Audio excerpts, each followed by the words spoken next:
Perfect.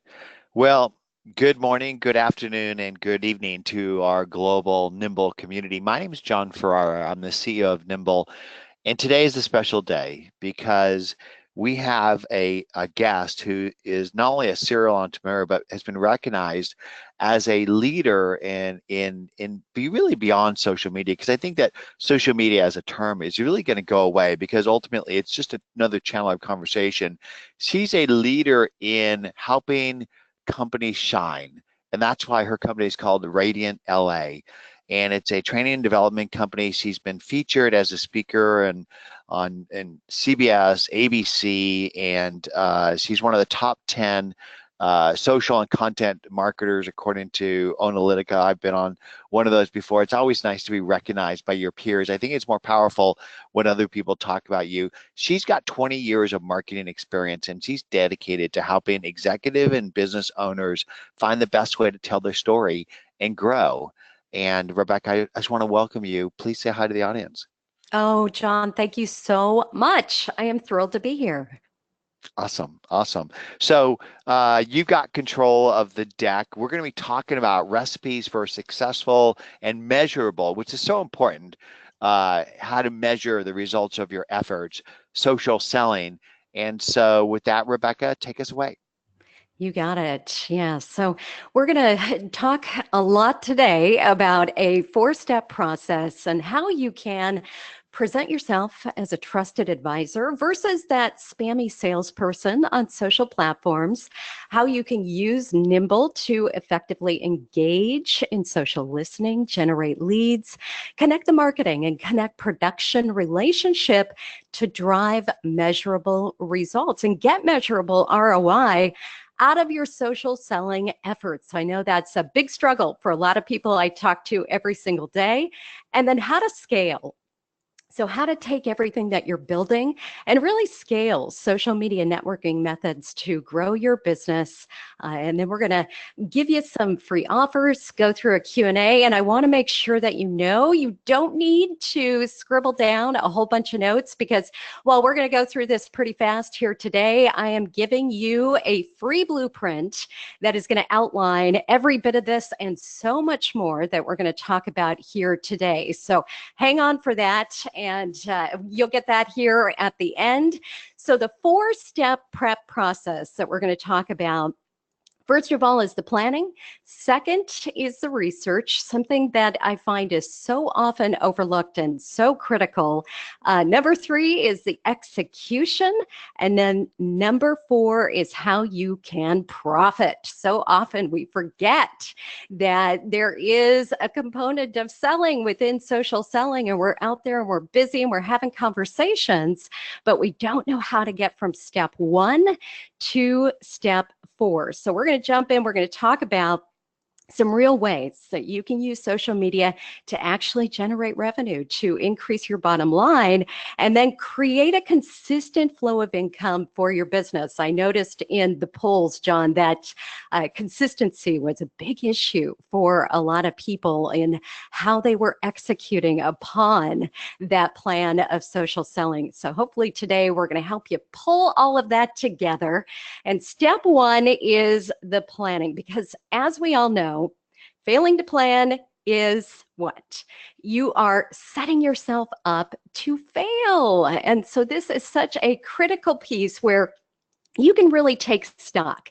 You can take a step back. You can take a look at what you're doing and what has been working and create a baseline so you can move forward, making informed decisions, not just your best guesstimate, because we know how well that always works out, right? And we're going to talk about also how you can use all of these various different channels in a variety of ways, because we have so many different options when it comes to social selling these days. But the beauty is that when social selling is done right, when every channel is being utilized correctly, it really becomes a pathway to purchase. So Facebook, we can use Facebook to ignite and inspire conversation, like our good friend Marsha Collier, who no matter what channel you look on, Marcia is active, she's engaged, she's having conversations, and she is sharing the exact content that she knows her audience is interested in. You can use Twitter. Twitter is such a terrific tool for conversations, but also for testing. So we test, my team and I, everything from the type of content we share to the format to the messaging. And then we take all of that learning and we adjust it to every other channel. So you can start to see that with social selling, it's not just about one outlet or one channel, but how you can use all of them in tandem and really create something congruent and streamlined where that conversation, that content, it's happening everywhere. So no matter where people find you, they instantly recognize you as the credible resource that you are within your industry and within your space. You know, Rebecca, one of the things that you just shared is that you can't just be on one channel. You really need a chair has more than one leg, at least three, if not five. And that if you think about these various channels, if you set up an identity and share content across them, that you're dipping your toe, dripping a fishing lure in each of those different ponds. And one thing I would point out is when you are dripping your content, not just be your business persona, share a little bit about your personal passion, plan, and purpose, because as we said earlier, that's how we all connect. And one last thing I want to just mention, please ask questions during Rebecca's presentation. We'll be in the background collecting those to answer as we wrap up. Thank you. Perfect. Yeah, and Rebecca? it really is about what you're talking about, John. It's creating that fully rounded persona that people can connect with. And that's what every single one of these channels is there for. You know, LinkedIn, we think about it as creating those or building those professional relationships, but it's become so much more these days, just like Instagram and YouTube. And all of these are out there for us to meet and greet, to get face to face with our audience. And John had mentioned at the beginning that we do business with the people that what? We know, we like, and we trust. And when you put a face and a voice with your brand, you are bridging the gap between your brand and your audience. You're no longer a number. And it's scary to think about the numbers that are happening within social media these days. You know, social media users grew by 121 million between Q2 and Q3 of 2017. Think about that. That's a new social media user for every 15 seconds. An enormous opportunity for you as a business, but also pretty scary if you're not out there creating differentiation, if you're not setting yourself up as that trusted advisor. And that's what building those strong relationships, sharing all those different pieces of content is going to help you to do. And it's really putting that face and that name to your business and brand. And I'll give you a quick example. You know, my name, Rebekah Radice, is both my brand as well as my company. And people know me as the face of my brand. They may work with my team, maybe coaches, support, all of those people that are within my team, but they experience all of us as passionate members of the same team with a shared vision and clear mission, not just a faceless logo. And that's exactly what you can use social selling and all of these channels to do, because doing this across all of these channels, it's going to begin to personalize that experience for your audience. And we know that is where the true opportunity lies, because think about it. Think about the last time you perused your social feeds, whether it was an ill-timed or placed Facebook ad, we've all seen those, or maybe a connection spamming their LinkedIn audience with what? quote, that valuable offer. Those solutions, they only solve one problem. They don't give a holistic solution, and they also don't humanize or personalize the experience. But you can do that. And when you do, that is what sets your social selling apart. Because when done right, you can build your authority, your credibility, your connection, your prosperity, all of that turns into what? The Holy Grail, your increased sales. And I love how John put it at the very beginning. It doesn't have to be as difficult as I think so many people have made it out to be. It can be as easy as just getting out there and having those conversations, sharing that right content, and getting to know your audience. And of course, we talk a lot about this within marketing, within social media, but it's really about understanding their needs. What are their natural motivators? What energizes? What excites them? What do they desire? And what is the real story behind their purchase? What brought them to you today? What is bringing them to your company, to your product, to your service? And then most importantly, what is going to move them from decision to transaction? We call that switching moment, when they're ready to switch from that current product over to maybe that new solution. And what about you is going to set you apart? What's going to pull them from the comfort of where they're currently at over into what can be a little overwhelming of that new solution? And it all happens when you're having those conversations. You know, Rebecca, what you just said, I think needs a little emphasis in that people make decisions all the time and they transition from one decision to another. They may be using, they may be driving a Lexus, and then all of a sudden they're in the market for a new car, and there's an it cycle. There's an it cycle on cars. It's basically about 3 years. After 3 years of owning a car, people start looking at another. And how do you stay top of mind with your prospect customer and ideally their influencer, so that when they make a buying decision, they not only pick up the phone and call you, but they drag their friends with them? I think it's by becoming their trusted advisor and having a personal connection.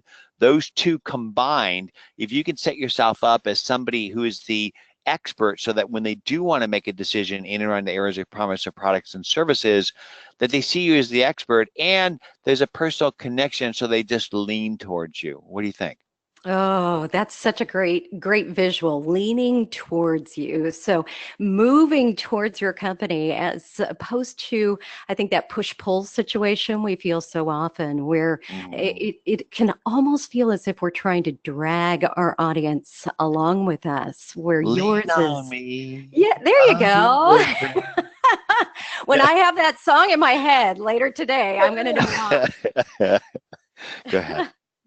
Oh, so yeah, it's such a great point, and just the ability to have those natural conversations and tools. Tools are my favorite part of all of this, because when we use them to really help us, they take the heavy lifting off of some of what we're talking about here today, the planning, the researching that can feel overwhelming and often heavy. And the tools will help us really dive in and find what we're looking for. So as we start to plan, BuzzSumo, terrific tool to dive into their content research and their analyzer to find top trending content. So John had talked about, hey, you know what? Just jump in early in the morning and share content. Well, this is a great place to do that. Facebook Audience Insights, to me, this is a huge untapped resource where your audience is actively engaging with other Facebook pages that are similar to your company, and all of the information you're looking to find out about what your audience likes, what what they want to interact with, what the type of content is that they're actively sharing. You can find that right within Facebook Audience Insights. Twitter Advanced Search, another great way to find keywords, phrases, hashtagify, one of my favorites. And then Nimble's Chrome extension. I use this every single day, and it is such a great way to keep tabs on the people and the influencers that are having important conversations right within your industry, around your topic, around that topic that is so important, so critical to your audience. And you can keep tabs on it no matter where you are, whether you're on mobile, whether you are on your desktop, your laptop. So it moves with you, it goes with you, and you can even set up these terrific reminders so you don't have to keep everything in your head. This is where you start to create a system and a process that works for you instead of against you, and allows you to really dive into the planning and get focused on what matters most to your audience. So as you start to look into all of this content, you start to use those tools to better identify what are the keywords that your audience is using, what are the terms, the phrases that they use over and over again. Pay attention to those words that your audience, to your competition, that your influencers within your space are using in the conversations that they're having, and the true intent of the questions that they're asking. And then you can use Nimble. Use Nimble to create deeper, more meaningful connections so that you never forget what matters most to your audience, and you start to create that consistency that I know we're all craving, but we have a hard time creating. So as I think I already mentioned, your audience is out there. They are out there telling you what they want to talk about, what is interesting to them, what the next product is that you should create. All you have to do is use the right systems and tools to pay attention, to listen, and then consistently keep yourself out there and in that conversation. And then you can take all of those keywords, those phrases, those questions that they're asking, and your solution, so your answer, and you can add them into your emails, your blog posts, your podcasts, your help articles, everything that you create. So you can see that you start to create these customized conversations, these very personalized experiences around your company and your brand, so that you're naturally attracting those exact right people. Not anybody, not everybody. You're not casting that wider net. If we've talked so much about in marketing over the years, but you're going deep with the exact right people, that audience that is looking for what you have to offer. All right, so now we're going to dive into step 2, which is the research. Back in the day, depending on how long you've been around in the business, with traditional marketing, customers, they came to us through relentless cold calling. We were picking up the phone, pushy sales scripts, which were anything but customized and personalized, and a very cookie cutter process. There was nothing that spoke to the wants or the needs of our exact audience. We weren't creating customized conversations. There was no special content that talked to those keywords or phrases or workflows. But today we know that if you want to become that trusted advisor, you have to nurture and grow relationships in a permission-based environment. And this is across multiple channels. So using Facebook and LinkedIn and email marketing, all of those tools that are available to us in that permission-based environment, more critical than ever, as we have seen with all of the changes with GDPR. But what I don't want you to get caught up in as we talk about all of this is that you need to be everything to everybody. And that is where research is really going to save you time, energy, money, heartache, you name it.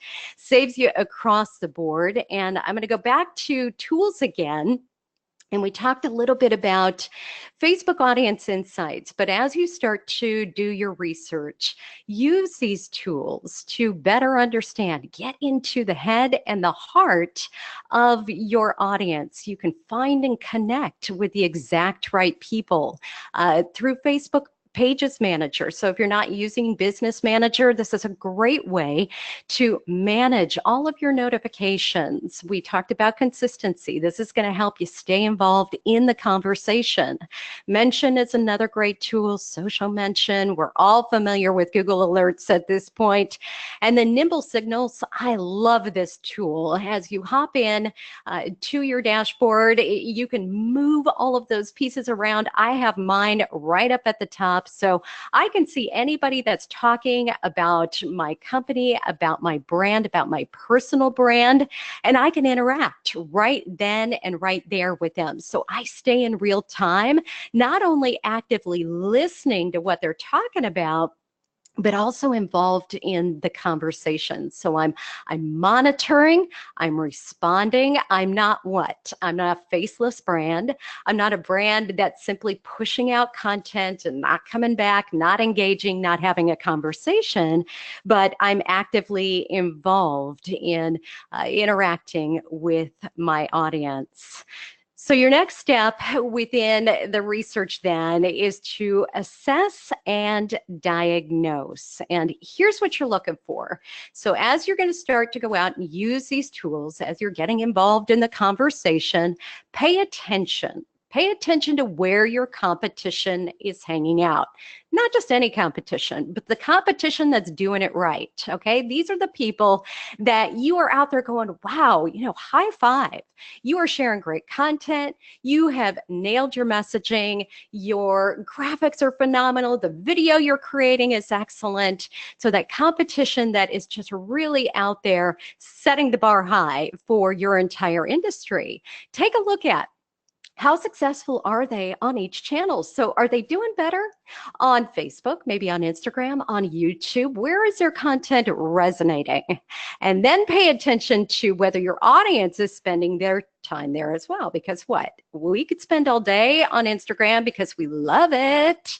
But if our audience doesn't love it as much as we do, then what's the point? And then what content is your audience actively engaging with? As I said, success leaves clues.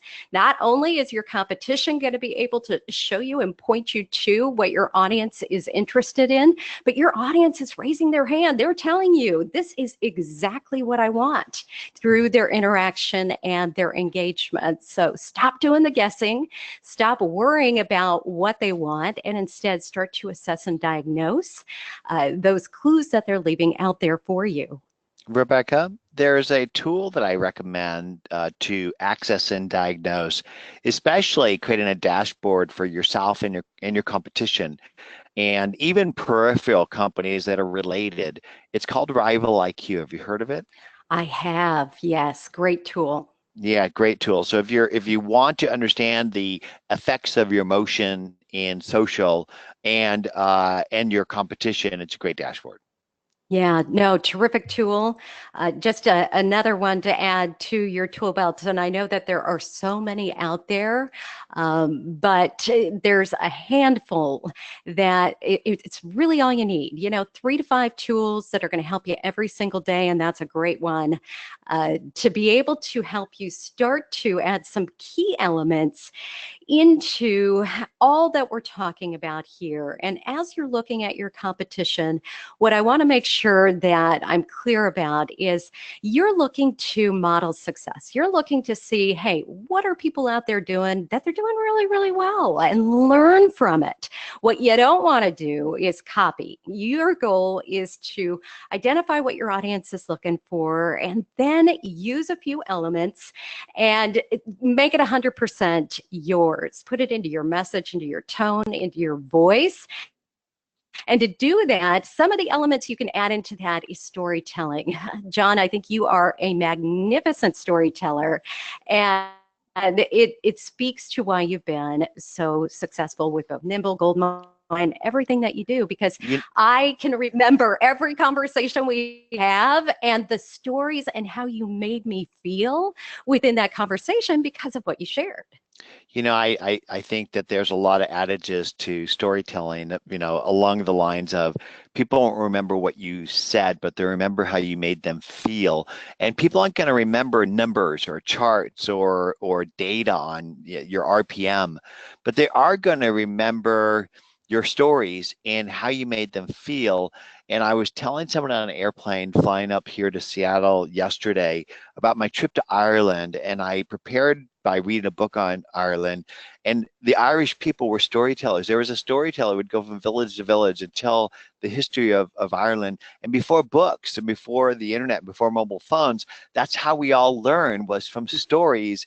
And I believe if you teach people to fish, they'll figure out yourself fishing poles. So on a daily basis, inspire, educate, tell great stories, and that'll help you help others grow. Yeah, too often I hear, well, I don't have a great story, or my business just, my product isn't that sexy, and who's going to be interested? And to that I say, your exact right audience is going to be more than interested. They're going to be compelled to get to know you a little bit better, to want to learn more. And the fishing analogy is such a great one because it really is putting out that line and allowing those people that are interested in tugging on that line, learning a little bit more, and then getting closer to your business to come in. And then that's where you can start to give them a little bit more information and a little bit more information. And you can add some humor or maybe be entertaining. And we're not all funny. We're not all the comedian in the group, but people do love to laugh. We all have that in common. And when you can inject your own personality, when you can start to share just a little bit of who you are behind the scenes, behind the 9 to 5, that's where those true connections and the social selling magic really starts to happen. And a lot of that is not being afraid. So don't be afraid to offend people, because you are always, if you're putting yourself out there, if you are sharing what you are passionate about, if you are taking a stand on something, you are always going to offend somebody. And you have to be okay with that as a business owner, as an entrepreneur. You have to be willing to have an opinion and embrace exactly who you are and what you believe in. That is what people connect to. Using emojis is such a fun way in social selling to, again, show your personality. They're terrific in email. Subject lines work terrific in your social media posts. I know there has been so much talk about this, so many controversies over, well, do emojis make me look a little less professional? Absolutely not. They humanize your business and allow people to see kind of the tone behind that conversation. John, I think back 2 years ago when we did so much of our conversation via email, and it was so difficult sometimes to tell if that was a happy line that somebody just shot back to me, or they were frustrated, or they were angry. And so emojis, I think, are a great way to be able to bridge that gap where you just instantly know. You know how people feel, you know where they stand, and there's no having to worry or double check. You can also evoke emotions. So create humanized content that really hits home and evokes that emotion, because as John mentioned, people are going to remember how you made them feel, not necessarily your product or service, but they're going to remember the experience that you created around that. So instead of getting caught up in the click here or buy this, or you should be thinking about all those great things that we do as marketers, you want to make sure that you're sharing an experience, making that experience like Disney or Apple. I think of, Nike, all of those brands out there that we equate a feeling and an experience with what we get when we purchase or do business with that brand. And you can do that same exact thing to endear people to your company. And that is, again, what keeps them coming back time and time again. Rebecca, I think that when you start talking about standing out from the crowd, whether you're talking about your own personal brand or your company brand, I think there's some key points that you just made I would love to emphasize. And that is, I believe that if you're not standing out from the crowd, you're dead in today's world. Just think of what Blockbuster was such a short time ago. And I think a brand is built on the promises that you make and the experiences that you deliver. And if you could align those two, you could build a gold mine. I know I did. And I think that a brand is especially built and humanized by empowering your customer facing business team members to build their brand, because by them building their brand, it humanizes the company brand and creates these connections. And to do that, you can't just be sharing business content and you can't just do it on LinkedIn. We had a question, and the question was, if I don't use Facebook but LinkedIn, is that okay? And and I think the answer to that is it's an okay start. But I think that if you want to take relationships from the business lobby to the personal connection, like we used to do when we took somebody to a pub or a ball game or to your house for dinner, you need to take the initial connection that you make wherever it is. And for most cases, it doesn't start on LinkedIn. It might start on some softer place, but let's say it does start on LinkedIn. You want to move that into other places. Typically it might be email, a calendar appointment, some sort of connection and conversation. But if you do those things right, it should move to Twitter, Facebook, and Instagram, because that's where we share our heart and soul. And if you're not sharing your heart and soul in your business relationships, you're not building those deeper connections that will help you to ride the bumps in the road. There you go. Well, and as we talk about social selling, I think you just encompassed what it's all about, that we're not just selling a product or a service, because people can get that anywhere. You know, we could all commoditize ourselves. You are selling that experience that they get when they can connect with you on a variety of channels and really get to know who you are, what your heart is all about, why you do what you do, why you get out of bed every single day, because that, to me, that is the gold. That is what people will pay for, and that is what people will come back time and time again for. And I think we've really seen, and I'm certain you've seen this as well over the years, where we started out very connection-based, very conversation-based in social media, moved into very push marketing, just pushing out that content. And now we're back into an environment where I don't care if you're a brand, if you're a company, maybe a local business, or you're a personal brand, people want to know. They want to know what you're all about, what makes you tick. And the only way you can do that is to be fully rounded as far as your social channels. And you know what makes me tick? I'm just going to share it with you all right now is I believe that we're on this planet to grow our souls by helping other people grow theirs. And you do that by being present with people you love. And if you are truly present with others and you connect with them, they'll reflect your shit at you. And if you're willing to work at your own shit at life, you can grow as a human being. And that's why we're here on this planet. There's my Amen to philosophy in a that. nutshell. Yep. Which is exactly why we get along so well, because I am a firm believer in that as well. You know, what is I'm trying to think of that great quote that when we help others, You could help. You can get more in life by helping others. there you go. I think it's Zig Ziglar. You can get Yes. anything you want in life by just helping other people. And I think that's why service is the new sales. Yeah.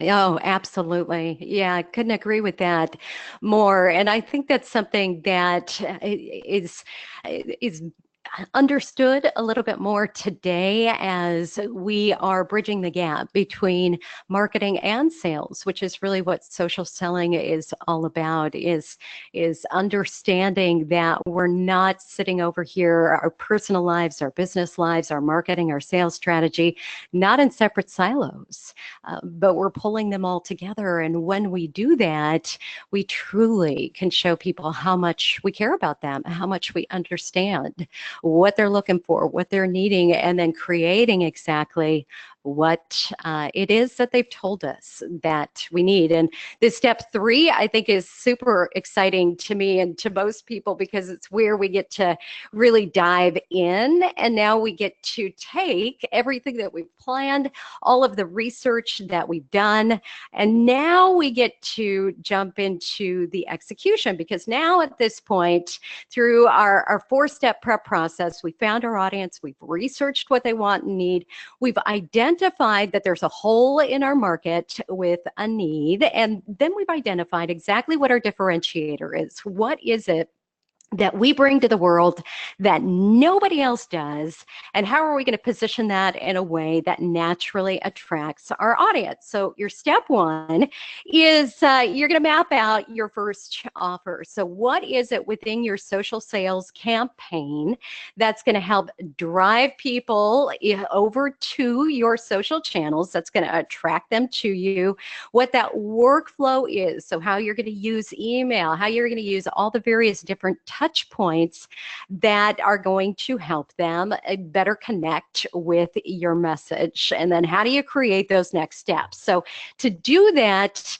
you're going to use some different mapping tools. As I mentioned, there's a variety of tools out there, but the tools I use every single day are the ones that I've mentioned to you. You're going to need a calendar. You're going to need a way to post on a consistent basis, and then a way to get in and listen. So Sprout Social, Post Planner, Brand 24, all tools that I use to stay active and involved. Email automation, because once you start to create those offers that are going to bring people over to you, whether it's your latest ebook, or maybe it's a freebie that is a 3-video series that you've created, you need a way for people to opt into that so you can start to get them into your workflows, take them from that awareness situation within the funnel down into activation.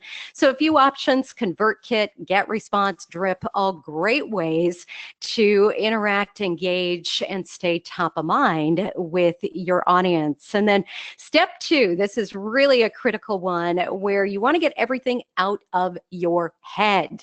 And that's where this prep system really comes in. It's where you can take all of those crazy ideas that you have, all of those crazy ideas for content, for email, for social media, all of those tasks, those reminders, everything that you need to do on a daily basis. And instead of playing from behind and waking up going, oh, what do I have to do today? You know that feeling where you leap out of bed and you feel as if you've got a bazillion things to do and you're trying to grab onto every single one of them, and instead getting them into a system and using automation tools to really help you build those relationships, connect with the right people, and then connect those right people to your product, service, and your solution. And then number 3 is where you're going to start to track, measure, adjust, and optimize. So at this stage, it's one thing to be collecting data. It's super important. Obviously, we know, as we've all been utilizing social media for quite some time now, it's important to know the data that's important to our business. But it's one thing to just drop all of that data into a spreadsheet, and a whole other to take action on that data. So as you start to get out there and you learn more about your audience, and you start to use these social channels to have conversations, to drive awareness, to bring people over to whatever that offer looks like for your particular business, I want you to think about how you can optimize every single touch point. So everything that you're creating, how can you be more effective in the future than you were in the past? So here's just a couple of ideas of what you can optimize within all of that content that you're creating. So you can test your visuals. I am a huge proponent of visuals within all of our social channels. So everything from social media to our blogs to those thumbnails we're posting over on YouTube, every bit of it. So you can A/B test your visuals. You can isolate variables. So test one thing at a time. Things like your headlines, your call to action, those images, length of your content, that really matters. How many characters you're using on LinkedIn as opposed to, say, Twitter or Facebook, those keywords and hashtags we talked about.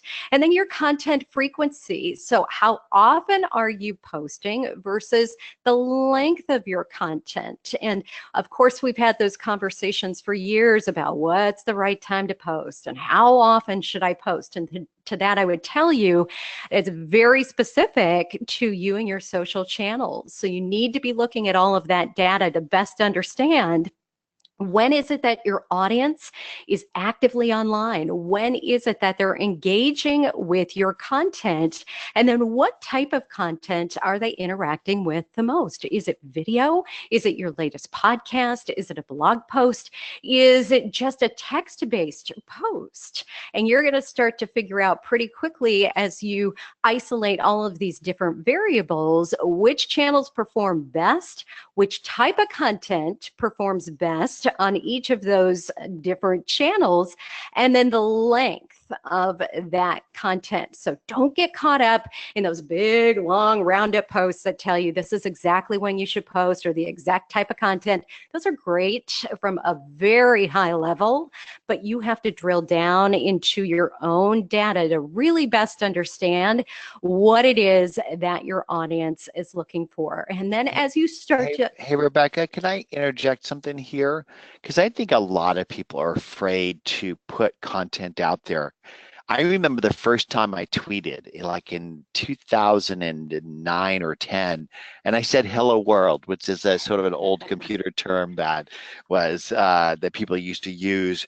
But I think that people shouldn't be afraid because one of the things I found in regards to materials, marketing materials, sometimes imperfect stuff pulls better than perfect stuff. Like I remember a story Brian Kramer told me where he misspelled something in a post that he did, and he got more engagement because of the misspelling, which actually made it look like he was saying like the F word or something. Like, so you've done this before, right. right? Where you write something, it's like people take it the wrong way, and all of a sudden you have all this interaction, and so you don't have to be perfect. I remember I was walking down the street at South by Southwest, and David Meerman Scott and I were just talking, and I said, "This is perfect stuff." I pulled out my phone, I just recorded it while we were walking, and it was just me and my iPhone, but that video just went viral. And so don't worry about perfection. Imperfection shows your humanity and attracts people to it. And finally, native video is amazing. So just don't post it in like a share thing and post it via that. Go and post the native video in Facebook and LinkedIn because it pulls really amazing.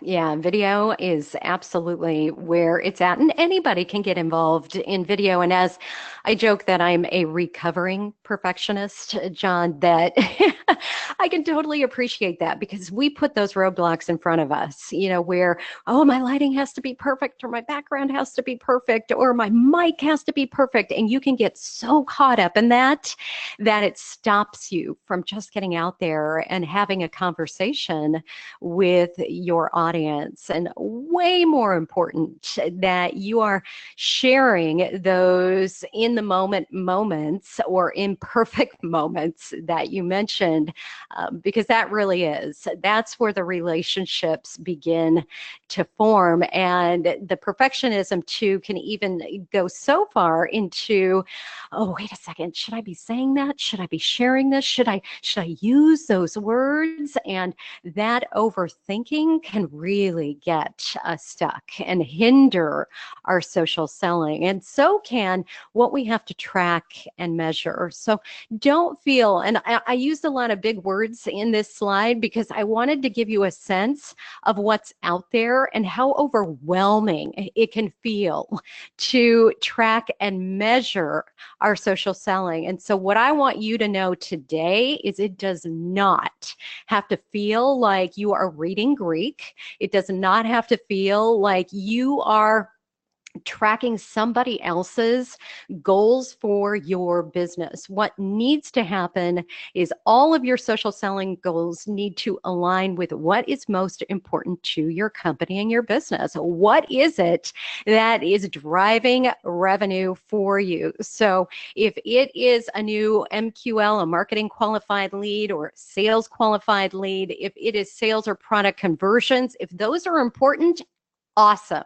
But if there is something else that is more important to your business, I just want you to feel very secure in focusing on those, staying away from the noise that's out there and all of those different people that are telling you, you should be doing this and you should be doing that and you should be tracking and measuring this. No, you should be tracking and measuring exactly what matters most to your business.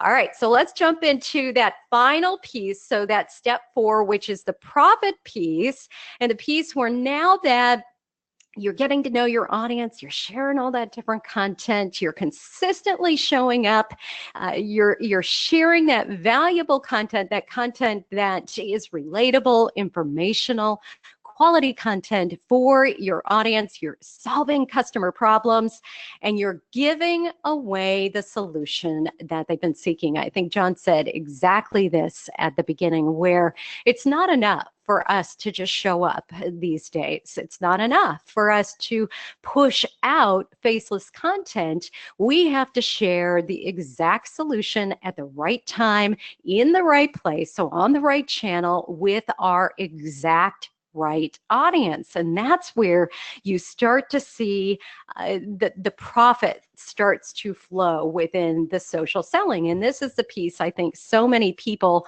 often miss, which is when you take an interest in your audience, when you truly show up with that exact right solution, those sales, they're naturally going to begin to flow. And it's not going to happen overnight. It's not going to be something where you create a Facebook account or a LinkedIn profile and all of a sudden the sales start to flow in. You do have to commit to the process. You do have to commit to being there. You do have to commit to using those tools that allow you to get in and have those conversations on a daily basis. Those tools like Nimble that just take all of the pressure off of you so that instead of bogging yourself down with all of those different ideas, those different tasks that you've got to do, all of those connections that you have to make, allow those tools to do that for you. And then all of a sudden, you'll start to see everything come together. So let's just talk about those 5 different keys as we wrap all of this up here today. We're going to move into some Q&A. I know that everybody's been asking questions throughout. So first of all, as you start to think about your 4-step process and your planning and your research and your execution, and then how to make those profits happen, I just want to place that last emphasis on how important it is to place the focus on the people, not the product. As we've talked about so much here today, social selling and the real magic within social selling happens in the everyday conversations that you're having. And when you're having those conversations and you're asking the right questions, or you're just giving feedback, or you're just responding to somebody, those little things, just like in real life, when you bump into a friend on the street or in the coffee shop, those things matter when they ask a question and you know that because they asked, they've been paying paying attention.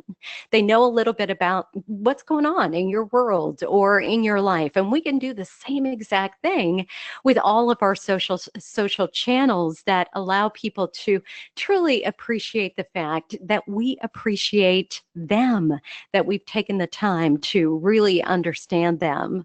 Another incredibly important piece to your social selling is to build your tribe early and often. And what I mean by this is to share what you're up to, share what you're up to on a consistent basis, both personally and professionally. Share this with your audience, share this with influencers, share this with leaders within your space. Let them know what you've got going on. You know, so often as business owners, entrepreneurs, what happens? We're so deeply entrenched in the day-to-day of our own business that we forget to pull our head, kind of up and out of the clouds and look around and realize that, hey, people would love to interact, support, encourage us, but we haven't told them how. And so just doing this one thing, to be very intentional in your communication and your networking on a day-to-day basis, letting people know, hey, here's what I'm doing. How can I support you? What do you have going on within your business? That one aspect of social selling will skyrocket your results like nothing else. And the number 3, use social media to seed information. So as you get started on your social selling journey, make sure that you're including your mission, your vision, your values. You're creating connection through a multi and even omni-channel strategy like we've talked about here today that leverages every channel you're on and shares what you're up to, what you've got going on, talks about all of the different things that you're doing and the benefit to your audience that all of this plays. Because again, too often we get focused on our own product and solution and forget, well, what does that really mean to our audience? What's in it for them? And why should we or why should they care? I always talk as I'm out training and speaking to various clients that are wanting to know, how do I make those real connections? This is really a very, very critical piece that you're thinking about. How do I answer that what's in it for me question, and how do I get my audience to care? Because if you're sharing content that your audience is, just really not interested in, well, you might need to take a look at improving that messaging and positioning, and then keep things rolling. So consistency is so important in all of this, that we're there, we're showing up, we're excited, we're energetic about what we're doing, what we're talking about our product and our business. And then remembering the final piece is that the transformation can't happen until that purchase actually takes place. And we're all selling transformation, right? We all want people to go from learning about us, becoming aware of us, and then moving down into that activation and that social selling opportunity. But if you don't know what yours is, there's no way that you're going to be able to translate that to your audience. So really understand that everything you say, you create, you post is working to build that energy and enthusiasm and rapport between you, your company, your brand, and your audience. So, John, thanks again for having me here to talk about something I think we're both obviously very passionate about. And social selling is such a hot topic, but I think we forget that at the core of it is just relationship marketing. Have you seen the real me? Have ya? Have ya? There you go. Yeah, Rebecca, I think that you summed it up perfectly in this one slide in pulling it all together. And I think that it's really not that hard. It takes a little bit time every day, and it's really baby steps in order to do it. And we certainly do sing from the same hymn book. Let's see if we could squeeze in a few questions here. I'm happy to go a few minutes over if people have the time. Again, this is all going to be recorded. We're going to give you the deck. Can we share the deck with them, Rebecca? Oh, absolutely. You bet. And we're also going to give you the list of the Q&A questions that were done digitally online. Um, there's one that I'm going to start with, and I know that Megan has compiled a list of them. Um, and it's from one of the people in the audience, and they say, people like what I have to say, but I'm very shy. So I'm limited in my ability as a trusted advisor. Any simple technique to overcome this, particularly for monetization? Sales are important, but not my strength. Were you going to take that or did you want me to?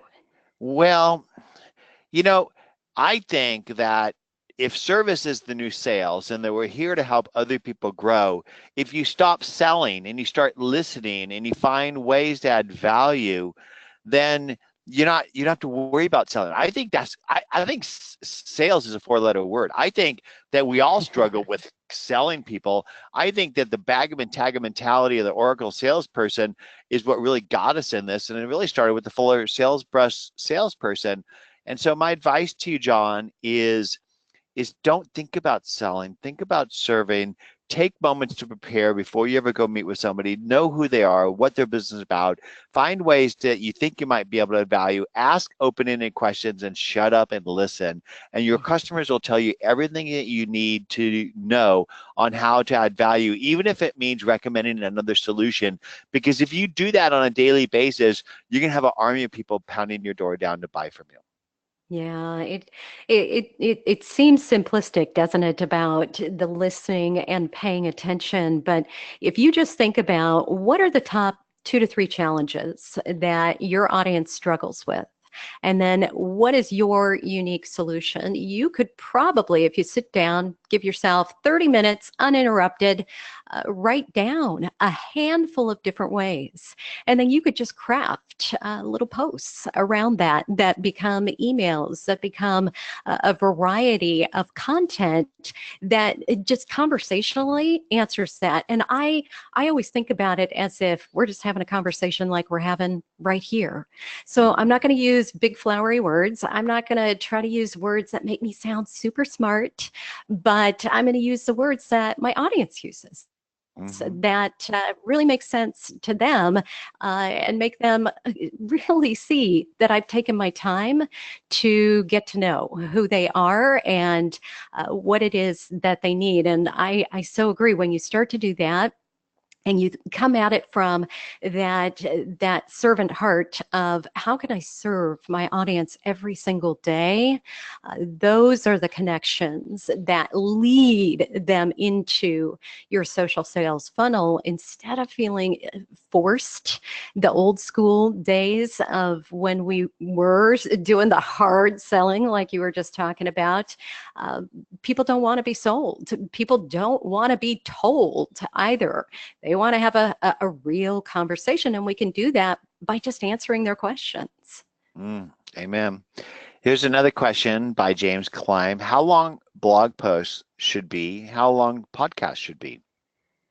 Yeah, that's a great question. And certainly we've done a ton of research around that. 2,000 plus words is where I tend to find my sweet spot, both in traffic as well as creating an evergreen piece of content. So I am always focused on creating something that's not just going to live today, but live on in a year, 2 years, even 3 years down the road. And I find that creating shorter posts tends to speak more to a hot topic, something that's trending going on right now. Nothing wrong with those.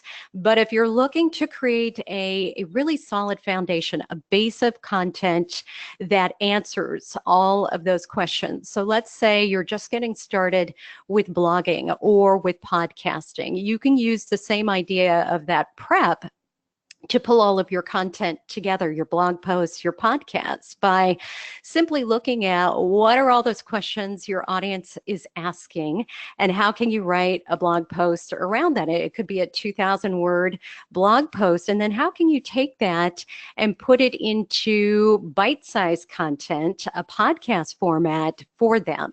And you're going to have to test your podcast. So people are moving fast. You know, we're listening in the car. I'm a cyclist, so I listen listen on my bike in the morning. People listen while they're on the train. So you need to think about who is your audience? Are they mobile? So do they take the train? If you're in New York City, do they take the train to get to work? If they're in LA, like John and I are they sitting in traffic for an hour, maybe listening to longer podcasts? So really know who your audience is, what their appetite is, and then you can just watch your analytics, test, 10 minutes, 15 minutes, 30 minutes to see what's performing better than the others. And then there's another question from David, who is essentially saying that emojis are culture specific, and that in Denmark they're more or less a no-go in a business context. What do you think of that? Gosh, I would totally disagree with that. And the reason I say that is because my team is in 9 different countries. And we use emojis not only together, but within our marketing every single day. And those headlines we've tested, say email marketing headlines. We've tested using them in blog posts, on social channels, and they outperform the same headline without the emoji.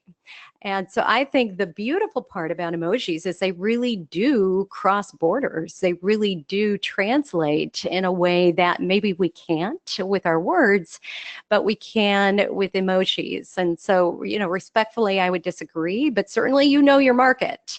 And Yeah. yeah, and So, if Denmark for some reason is not responding to emojis, well, then maybe you can't use them, which is such a bummer. I love emojis. So, Rebecca, what I found is that different countries have different cultures, of course. Sure. And early on when we first launched Nimble, that we weren't getting a lot of traction in Germany, but a lot of traction in the UK. And I think that certain countries adopted social a little bit later than others because of the way that their cultures are in regards to maybe sharing a little bit more of your personal stuff in a business situation.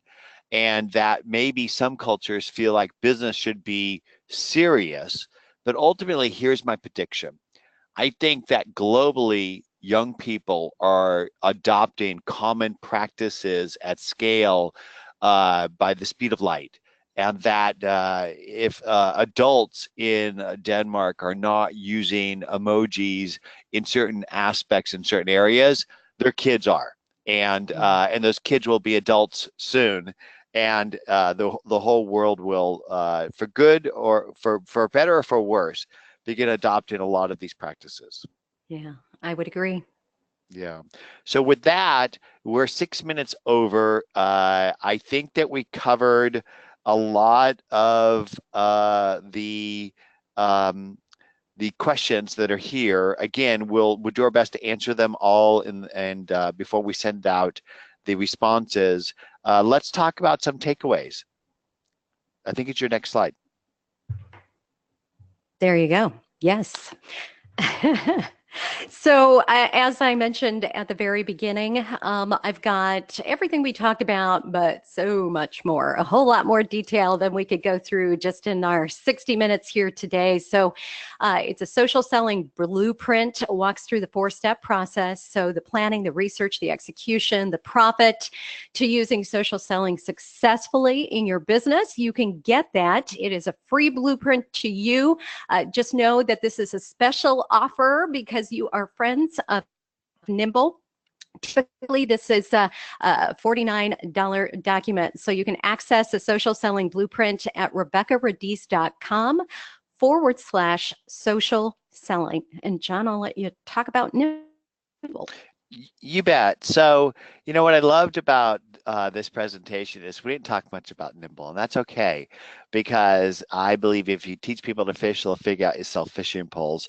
But for those of you that have not tried Nimble before, go to nimble.com and try it out. I think it can transform the way that you work, play, buy, and sell. I think your network is your net worth. Your branding, your network will help you achieve your dreams in life. And Nimble's about helping you reach your dreams. And one of the things Rebecca said was, put your dreams out there to the universe, and the universe will deliver. And all you need to do is be present, aware enough to hear the door knocking and open it and walk through it. That's the secret to life right there.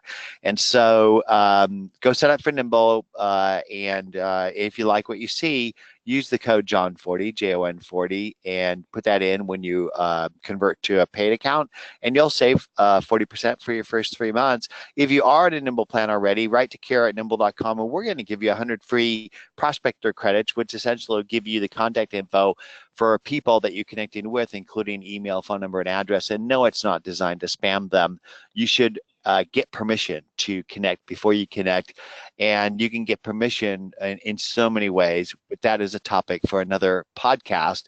And with that, Rebekah, I want to again thank you for this. Listening to you share made me smile, because not only was your content amazing, but your delivery was spectacular. Oh, well, thank you. That is a huge compliment coming from you. So thank you again for letting me be a part of the Nimble community. You have such, I have watched you guys for so long across, social media, email marketing, everywhere you are, and you truly practice what you preach and teach. So thank you again. My honor to be here. Thank you. And thank you for everybody who connected. Make sure you reach out to Rebekah and myself on social, and let us know how we can help you grow. That's why we do what we do.